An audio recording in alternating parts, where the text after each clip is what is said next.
나무 대방광 불화응경 나무 대방광 불화응경 나무 대방광 불화응경.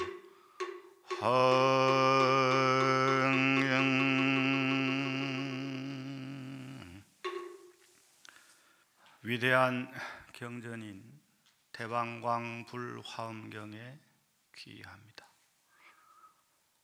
아시다시피 통도사는 화엄경으로부터 시작을 한 절이라고 해도 지나친 말이 아닙니다.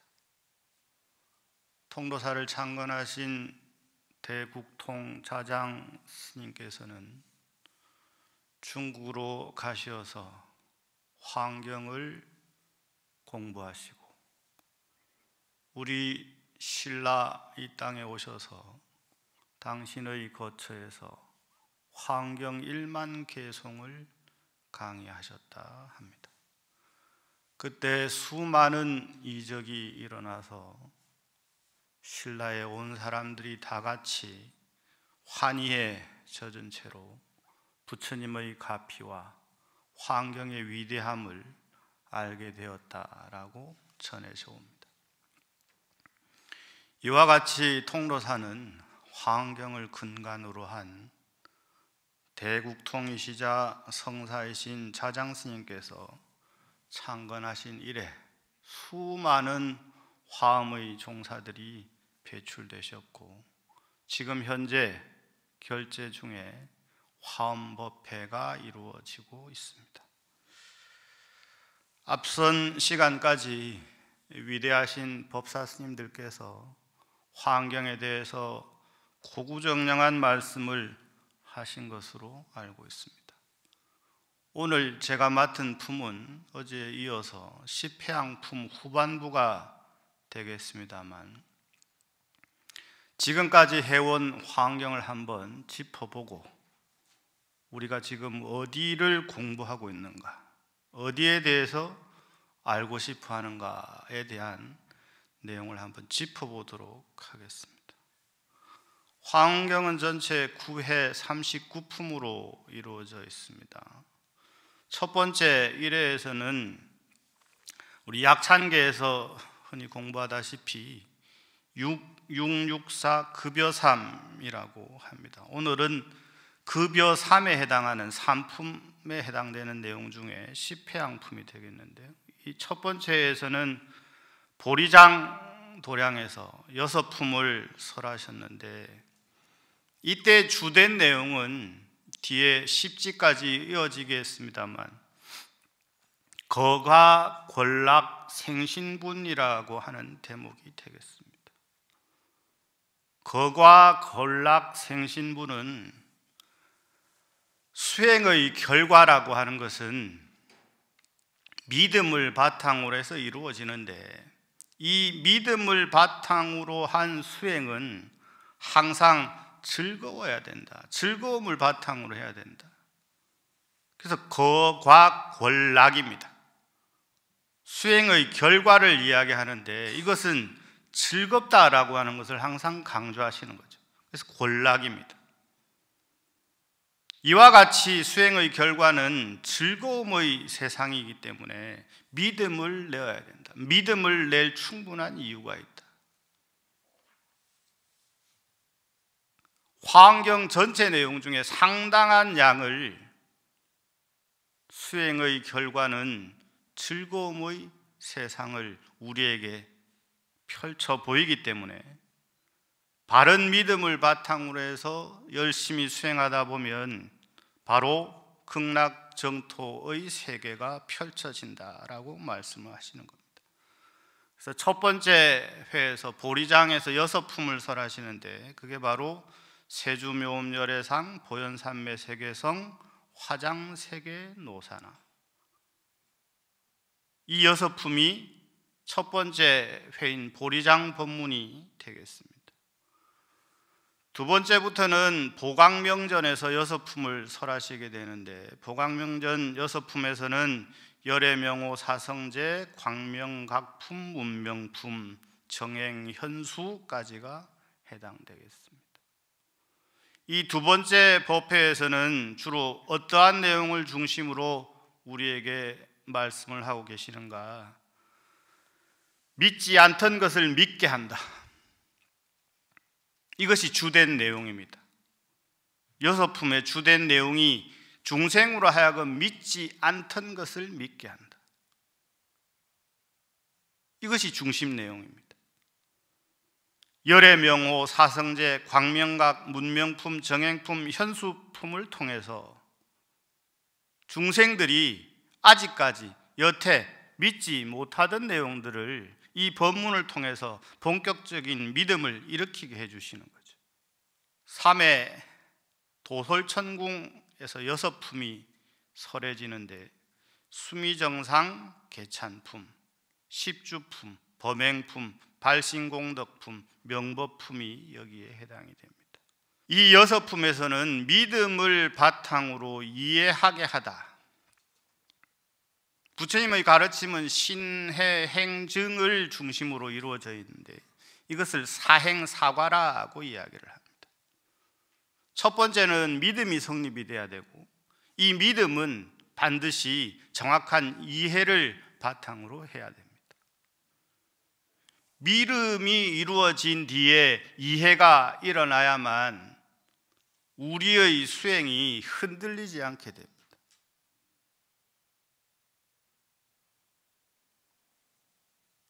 그래서 3회에서는 믿음을 바탕으로 이해하게 하다가 중심 내용이고, 4회에서는 야마천궁에서 사품이 설해집니다.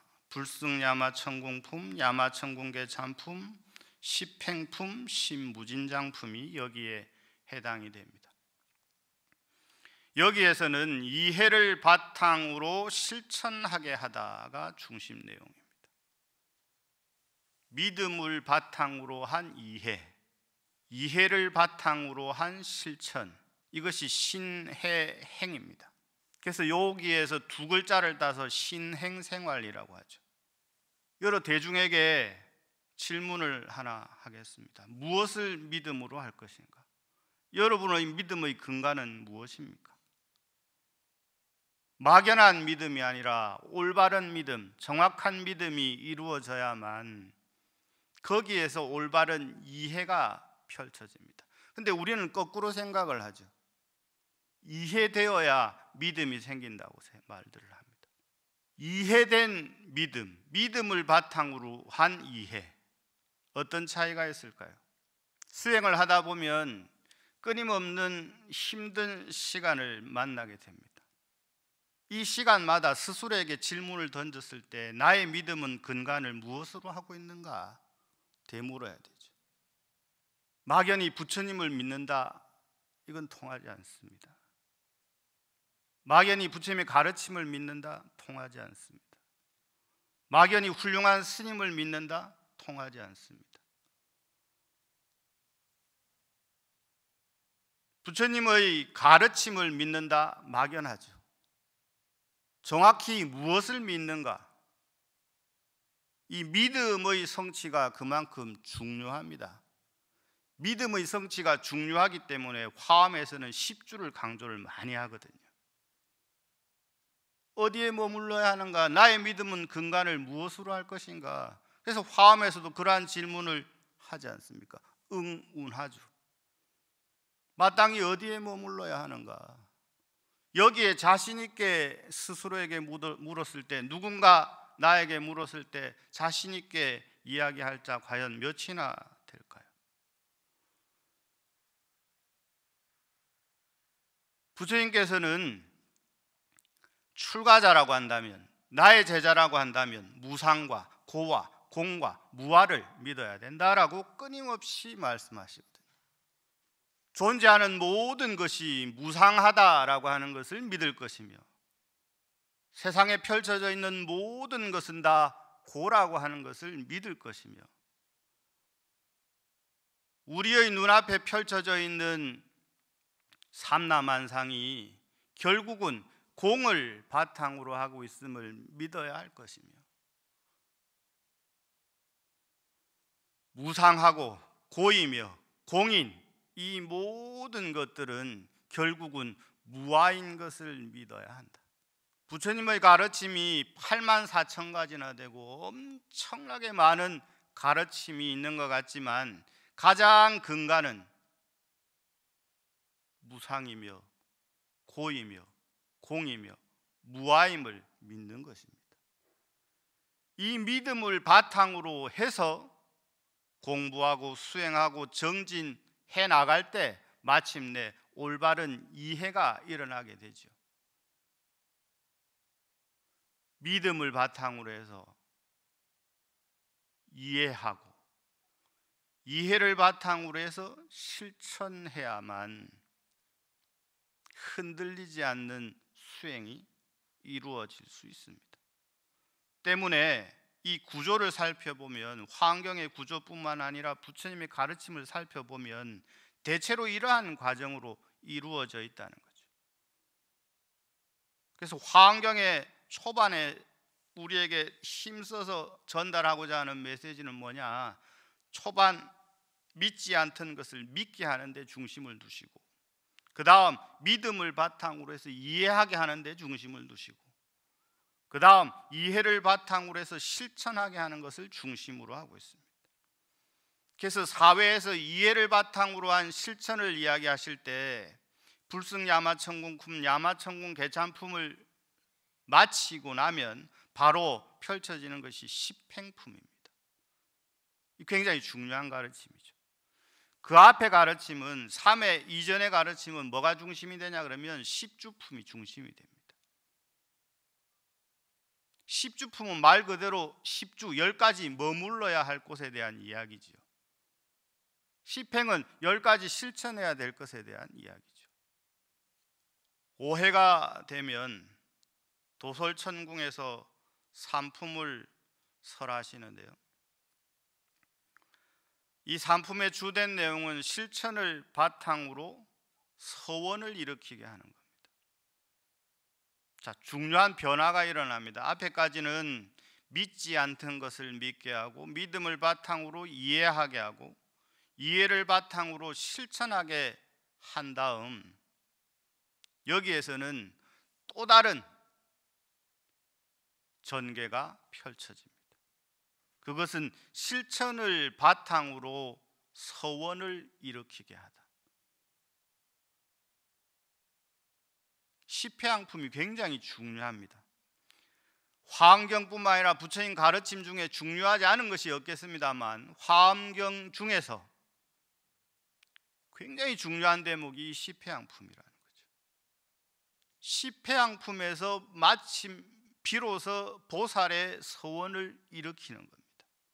십주 어디에 머물러야 하는가? 십행 무엇을 실천해야 되는가? 자, 머무름과 실천을 강조한 다음 지금 십회양에서는 비우고 버릴 것을 강조합니다. 왜냐하면 십회양에서 비우고 버려야만 보살 지위에 올라갈 수 있는 십지의 세계에 들어갈 수 있기 때문에 그렇죠. 비우고 버리지 않으면 또 다른 나로 전환을 일으킬 수가 없습니다. 지금까지 내가 알고 실천해왔던 것을 다시 되짚어보는 시간이 이 십회양입니다. 십회양에서 주된 가르침을 살펴보면, 저는 회양이란 멈춤이다라고 정리를 했습니다. 회양을 한다라고 하는 것은 돌이켜서 어딘가로 향하다는 뜻이잖아요.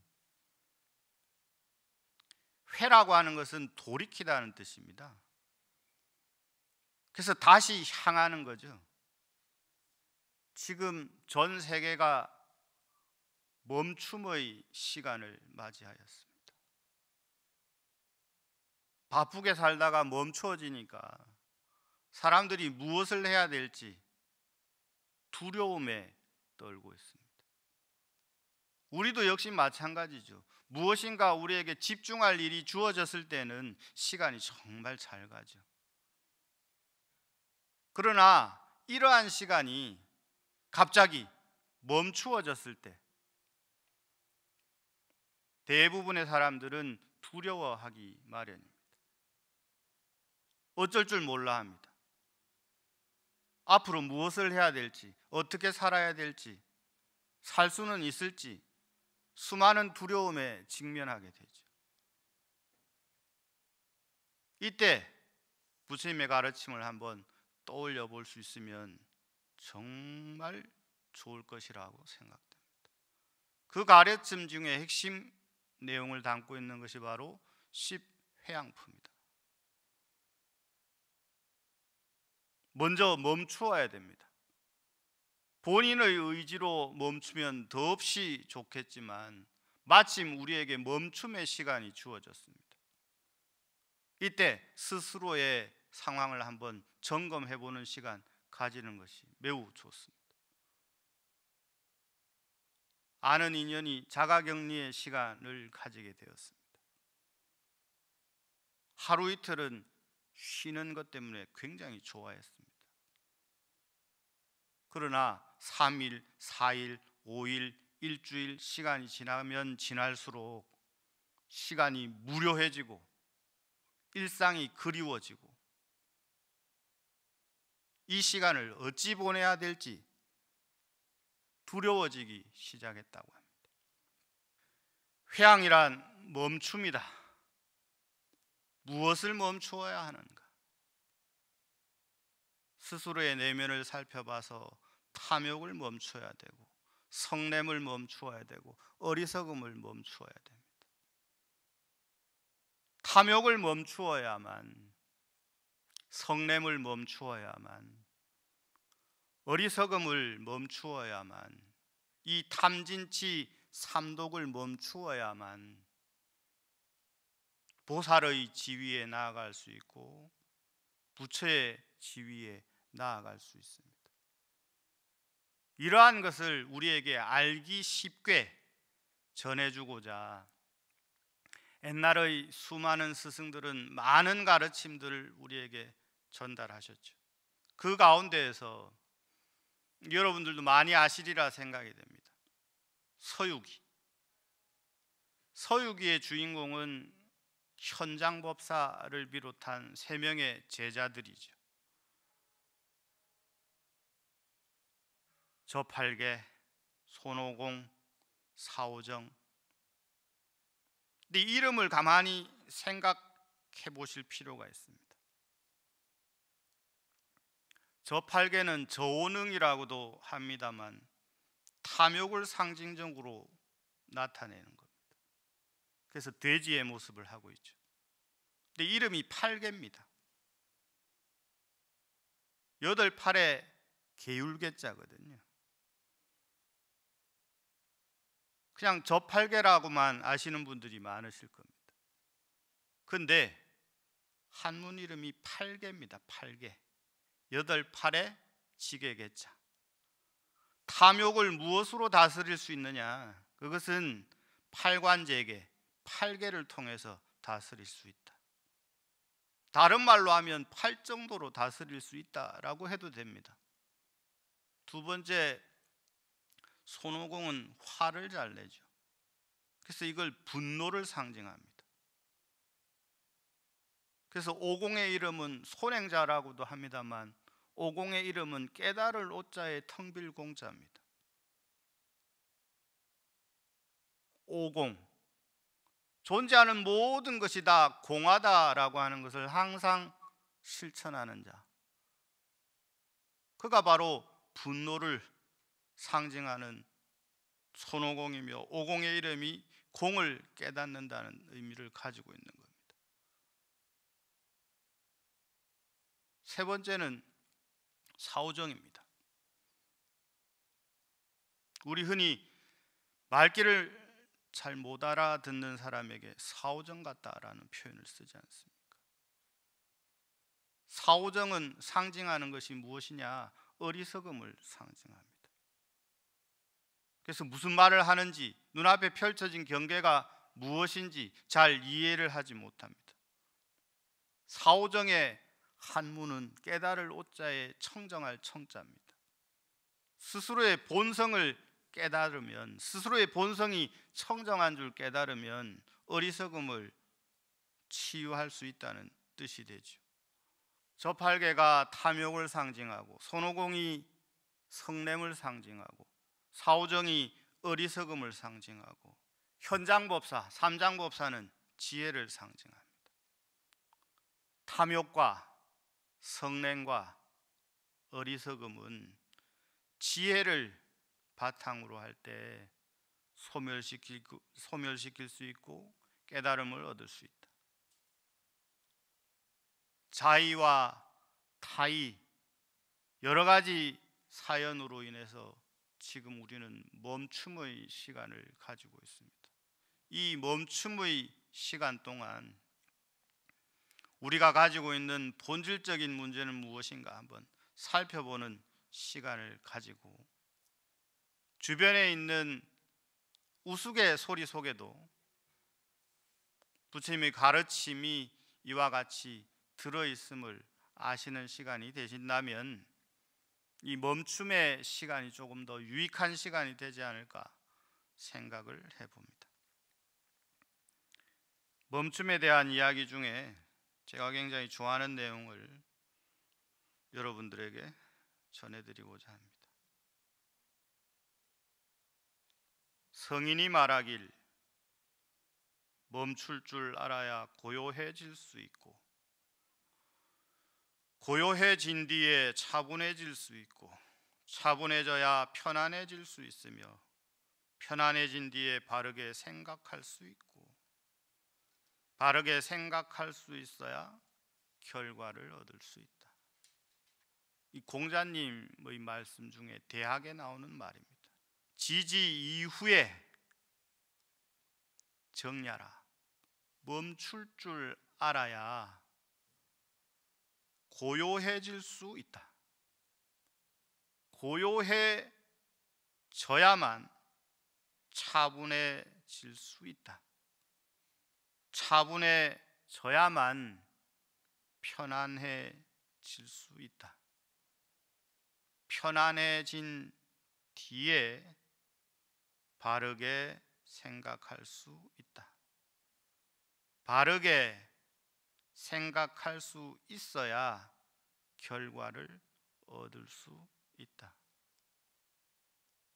이것을 부처님의 수행의 단계로 말씀을 드린다면,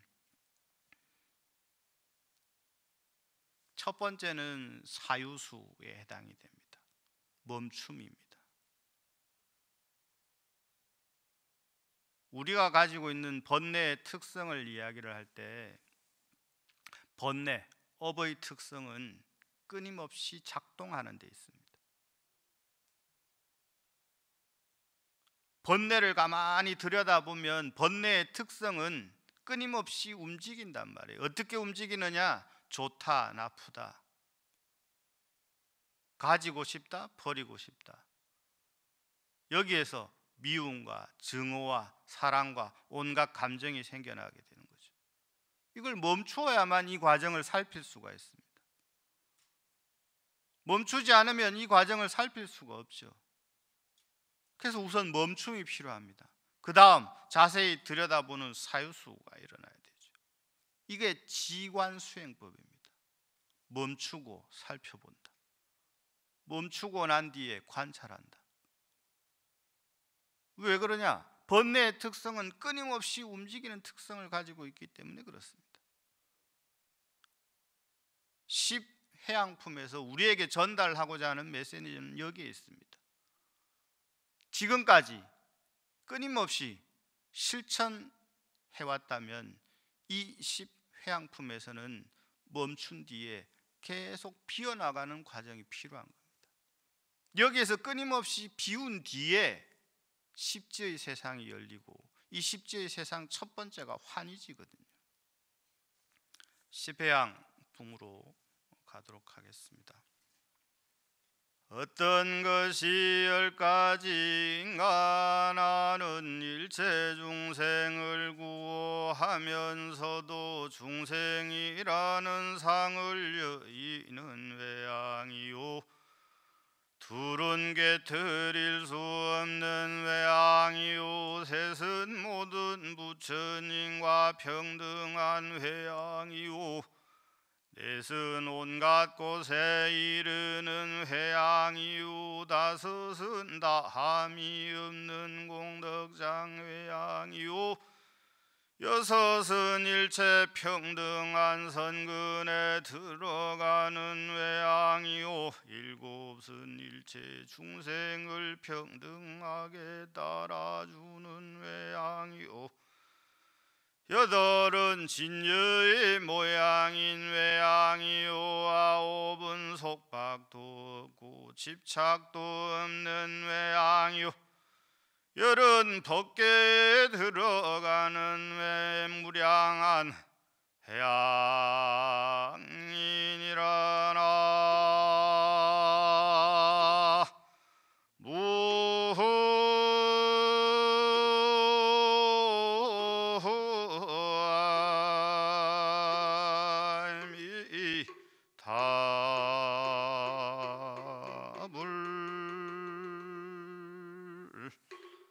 앞에 시간에 법사 스님께서 10회양 중에 5개에 대한 회양은 말씀을 하셨기 때문에 저는 6번째 회양부터 말씀을 드리겠습니다.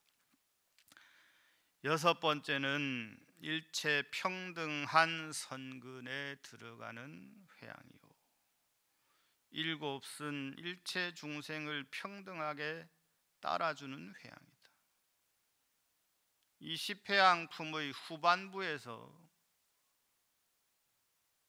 주로 우리에게 말씀하시는 내용은 끊임없는 보시에 관한 이야기를 하십니다. 그래서 이 대목에서 총 60가지의 보시의 상황을 우리에게 말씀을 하시거든요. 60가지의 보시가 하나만 있는 것이 아니라 이 환경에서, 특히 이 10회양품에서 보시를 이야기를 하시면서 60종의 보시를 이야기를 하고 계십니다. 한마디로 말씀을 드리면 달라는 대로 다 주어라가 이 60종 보시의 주된 내용입니다. 수레가 필요한 사람에게는 수레를, 물건이 필요한 사람에게는 물건을, 심지어 나의 피가 필요한 사람에게는 나의 피를, 나의 피부가 필요한 사람은 나의 피부를, 나의 머리카락이 필요한 사람에게는 나의 머리카락을, 내가 줄 수 있는 모든 것을 다 주는 것을 말씀하시죠. 회양의 또 다른 속성은 멈춤뿐만 아니라 피움이라고 말씀드릴 수가 있습니다. 끊임없이 피워내는 겁니다. 10주품과 10회양품을 통해서 내가 가진 모든 것을 10회양에서는 다 피워내는 거죠. 내가 수행을 얼만큼 했다는 생각도 피워내고, 내가 어디에 머물고 있다라고 하는 생각도 피워내는 겁니다. 왜 피워내야 되는가? 그래야 보리살타의 수행을 채울 수 있죠.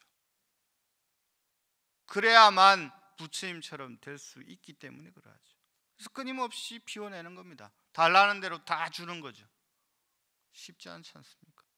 저 시간이 날 때 어떤 프로그램을 하나 보는데 정리하는 프로그램이 요새 유행을 하는 것 같더라고요. 가지고 있는 물건을 정리를 하는 겁니다. 집안에 있는 물건을 정리하는 거죠. 이 정리하는 프로그램을 보면서 저도 정리를 하려고 들었다 놨다 하는 게 한두 가지가 아닙니다. 이건 필요 없는 것 같은데 이렇게 챙겨놨다가 조금 있으면 다시 또 필요한 것 같아서 더 챙겨놨다가, 심지어 일상에 생활하면서 쓰는 물건도 착이 생기면 쉽게 버리지를 못하는데 우리가 가지고 있는 수많은 것들을 버리기가 쉽겠습니까? 쉽지 않죠. 저도 출가한 지가 조금 되다 보니 후배 스님들과 이야기를 나누다 보면 어느 순간 저도 모르게 요새 유행하는 말로 라떼는 말이야, 이 말이 나오게 됩니다. 스님은 너무 힘든 것 같습니다. 뭐 그거 가지고 힘들다고 그러냐. 과거에 머물러 있는 거죠. 현재에 머물러 있지 못하고 미래에 머물러 있지 못하고 과거에 머물러 있는 거죠. 비우기란 이토록 쉽지 않습니다. 내가 가지고 있는 어떠한 생각, 사상, 철학 비우기 쉽지가 않죠. 근데 화엄경에서는 끊임없이 비우라고 말씀을 하시죠. 그래서 줄 수 있는 거, 버릴 수 있는 거 모든 것을 다 버려라. 그것을 정리하니까 60종이더라. 60종밖에 안 되겠습니까? 더 많이 되겠죠. 가지고 있는 모든 것으로부터 벗어날 때 진정한 보살의 마음이 여기에 딱 자리를 잡게 되고, 보살의 마음이 자리 잡아야만 비로소 십지의 수행을 할 수 있고, 십지의 수행을 할 수 있어야만 입법계품에 나오는 선제동자가 될 수 있는 겁니다. 그래서 선제동자가 찾아다니는 스승들은 어부, 농사 짓는 사람, 외도를 섬기는 사람, 수많은 종류의 사람들을 찾아당길 수 있는 거예요. 선제의 마음이 이것만이 가르침이다, 이것만이 부처님이다, 이것만이 보살이다라는 마음이 있다고 한다면 그러한 수많은 스승들을 찾아다닐 수가 없겠죠.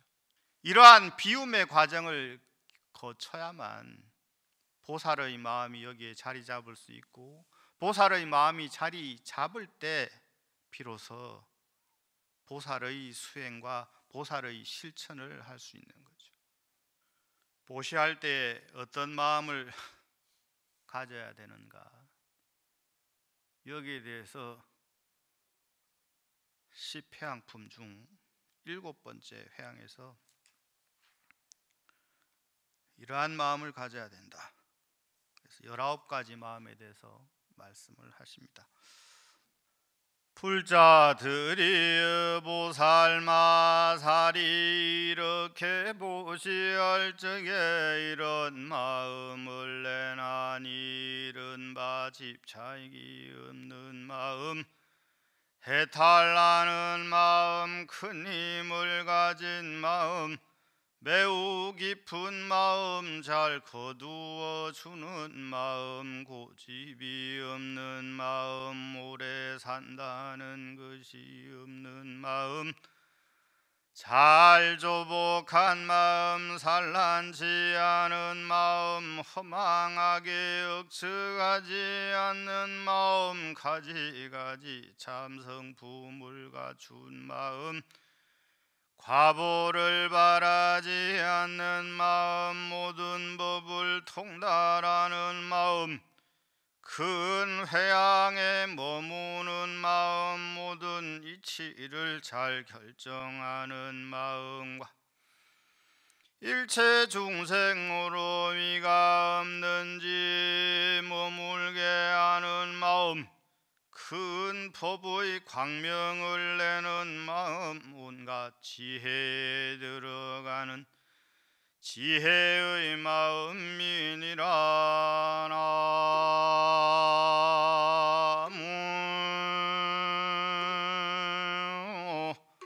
아미타불.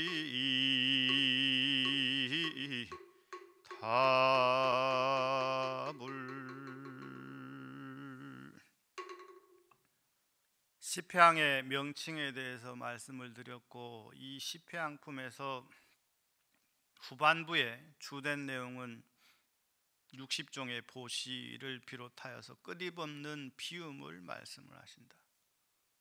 이때에 19가지 마음을 잘 챙겨야 되는데, 그 마음에 대한 이야기입니다. 불자여 보살마살이 이렇게 보시할 적에 이런 마음을 이렇게 해야 된다. 첫 번째로 집착이 없는 마음입니다.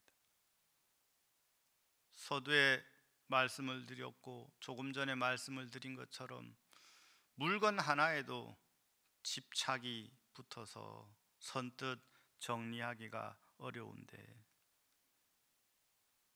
도시의 가장 근간이 되는 것은 집착으로부터 벗어나는 것이다. 그래서 끊임없이 연습이 필요합니다. 우선 주변 정리부터 시작하는 거죠. 내가 꼭 필요한 것이 무엇인가. 그러면서 끊임없이 피웁니다. 버립니다. 과감하게. 설령 시간이 조금 지나서 다시 채운다 할지라도 지금 현재 피우고 버리는 것이 중요하죠. 수많은 것들이 다 연습이 필요합니다만 수행도 역시 마찬가지로 연습이 필요합니다. 실천이 필요합니다. 지금 당장 실행하는 것이 필요합니다. 내가 가지고 있는 것이 무엇인가? 내가 꼭 필요한 것인가? 정리하면서 착을 하나씩 끊어나가는 거죠. 집착이 없는 마음, 해탈하는 마음, 큰 힘을 가진 마음, 매우 깊은 마음, 잘 거두어주는 마음, 고집이 없는 마음, 오래 산다는 것이 없는 마음, 어느 한 마음도 쉬운 마음이 없습니다. 이 19가지 마음 밖에 수많은 마음이 있습니다만 이 마음 중에 쉽게 실천하는 마음이 몇 가지나 될까? 집착이 없는 마음만 해도 어려운데 고집이 없는 마음, 오래 산다는 것이 없는 마음, 잘 조복한 마음, 산란치 않은 마음, 허망하게 억측하지 않는 마음, 가지가지 참 성품을 갖춘 마음, 과보를 바라지 않는 마음, 매우 어렵겠죠. 사람은 어떤 일을 하게 되면 반드시 과정을 거쳐서 결과를 얻으려고 하는 습성을 가지고 있습니다.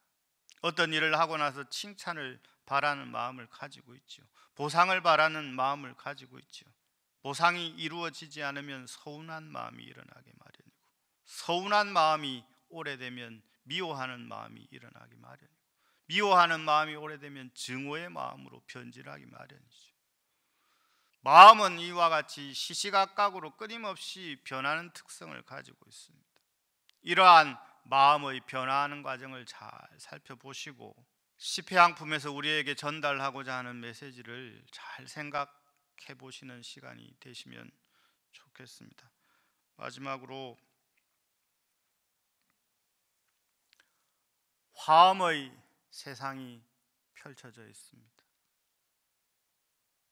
몸은 함께 하지 못하시지만 마음은 서로 연결되어 있어서 지금 화면을 통해서 이 법회에 동참하시는 모든 분들이 오늘 이후로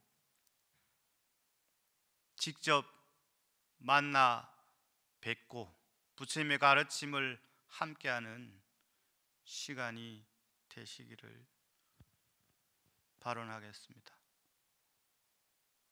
서로 마주보고 눈 속에 부처를 만나는 날이 반드시 오리라 생각합니다. 마치겠습니다.